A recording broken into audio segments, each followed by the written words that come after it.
সরকারি কলেজে ক্যাম্পাসিং, সেখান থেকেই নামী বহুজাতিক সংস্থায় চাকরি। চন্দননগর খলিশানি কলেজ থেকে চাকরি পেলেন ৩২ জন।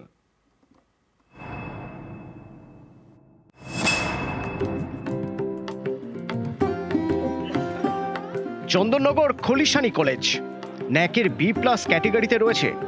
এই কলেজে পড়ানো হয় আর্টস, কমার্স এবং সায়েন্স, আর 5টা সরকারি কলেজের মতো।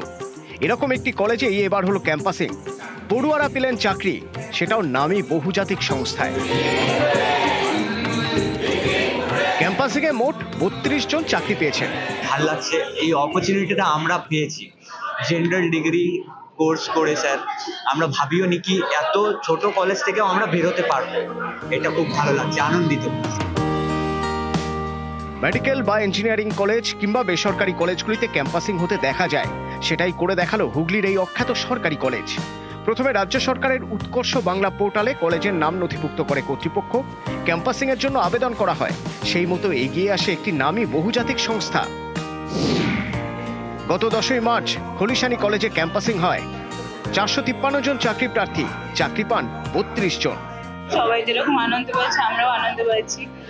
এই যে এখন যে সময়টা চলছে ওয়েস্ট বেঙ্গলে চাকরিই নেই, সেখান থেকে চাকরি পেলাম, একটা কলেজে পড়ছি, সবাই যায় একটা চাকরি করতে, ভালোই লাগছে। আমাদের ধারে কাছে অনেক নামী কলেজ, নামী মহাবিদ্যালয় রয়েছে। Chandannagar government college, Hooghly Mohsin college, Singur government college রয়েছে। তার মাঝখানে আমাদের এই সাফল্যটা উল্লেখযোগ্য একটা সাফল্য বলে আমি মনে করি। এই ঘটনাটা এই কলেজগুলোতে আমাদের যে কমতে থাকা ছাত্র সংখ্যা, সেটা আমরা হয়তো অ্যারেস্ট করতে পারবো বলে আমার বিশ্বাস। হুগলি থেকে সোমনাথ ঘোষ, নিউজ 18 বাংলা।